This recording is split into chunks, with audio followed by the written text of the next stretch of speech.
guys, welcome to the Beth Vlog channel, and this is part 1 of the pros and cons of being a university student. This is all done by my experience, seeing as it's now 2016, this is the year I graduate. I have 4 months I think left until I finally finish university, and I'm kind of excited, but I'm also very nervous because I've never been out of education. I went straight from college, so here are my ideas. The first pro is the fact that you don't have to pay back your university fees until you earn around £15,000 a year.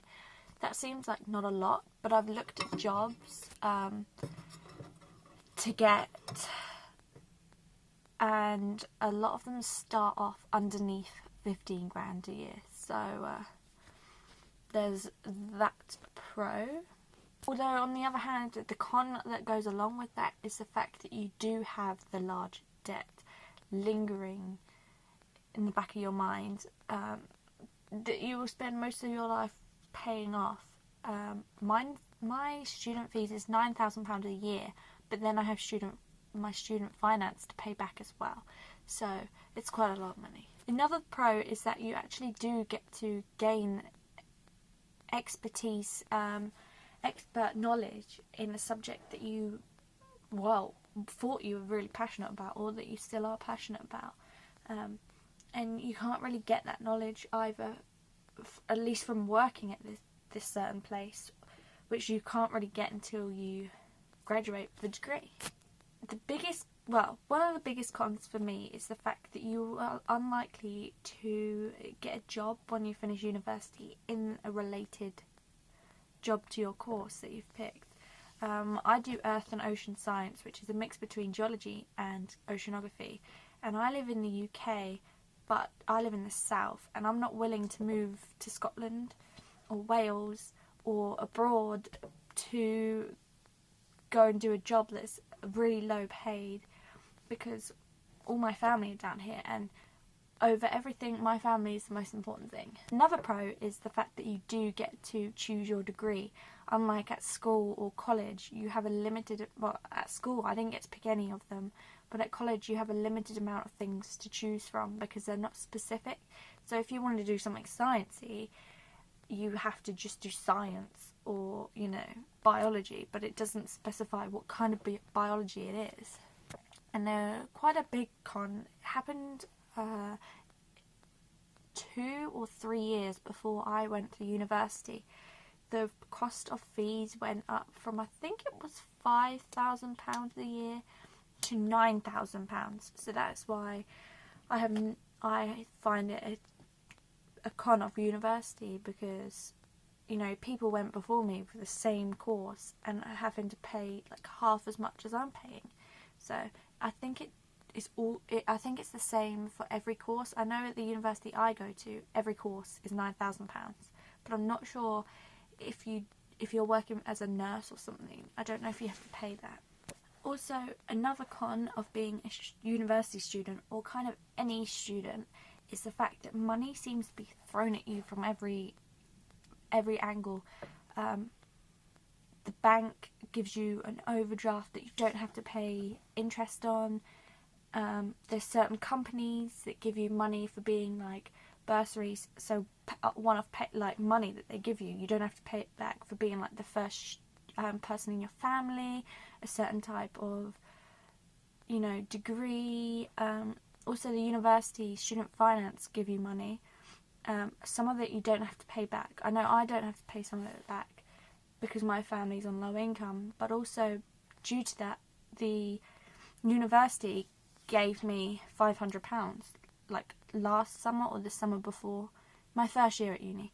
They gave me £500 just because of my circumstance. One of the major cons is the fact that there is a lot of coursework. It's difficult to explain because I'm in a full-time course. You can have full-time or part-time. Full-time, I'm only in around 3 or 4 days a week. I think it's mainly 3. But they're in, you're in until 5. Sometimes you can be in 9 till 5, but you have like a 2-3 hour gap in between. And when you're at uni, you don't really want to be doing extra work. You you have a lot of stress and a lot of coursework. And I've just finished my Christmas holidays. I go back on Tuesday, so in a few days, and I've just been told I have 3 pieces of coursework, and I was only aware that I had 1 piece. So they're all due in about 10-11 days, so I have to crack on with that. The final pro of university for part 1 is the fact that you've got so much freedom from being at school where you're not allowed to even leave the classroom without asking, you know, if you need the toilet, and then going to college where they say they treat you more like an adult, but they don't. You're still not allowed drinks in the class unless they're water. You're not allowed food in the class. You're not allowed to leave the classroom without asking still if you need the toilet. And that's inconvenient because then everyone knows that you're going to the toilet. But at university, you show up and you can sit there. You're allowed your laptop and your phone. They don't really care as long as you know you're not taking the piss, really. You're allowed coffee, tea, squash, anything, water, obviously. But if you want to leave early, if you need to leave early, you don't have to ask permission. Say, like, if you've got a doctor's appointment, you don't have to ask, you just walk out. It kind of is a bit scary, but I never sit at the back. I'm always at the front, so I don't have all the eyes, you know. They're all on the back of my head, so I don't really see them. And the last con of part 1 doesn't really apply to me. Most students it applies to. It depends on, you know, what you feel like doing. But a con is unemployment. You spend 3 or 4 years without a job, or I have a part-time job, but I only work 13 hours a week. So the fact that you're not getting much extra money, you can't work too much because you only get like 2 days off a week, and you want a weekend. You do need a social life. You do need some time off because it's so stressful.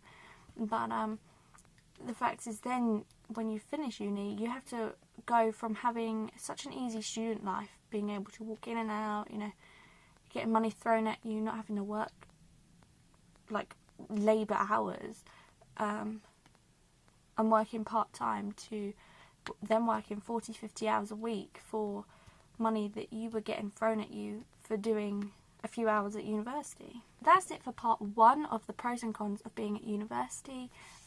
Check back again and I will post part 2 of the pros and cons. And thank you so much for watching. Don't forget to comment, subscribe and like this video. I'll see you again soon. Bye.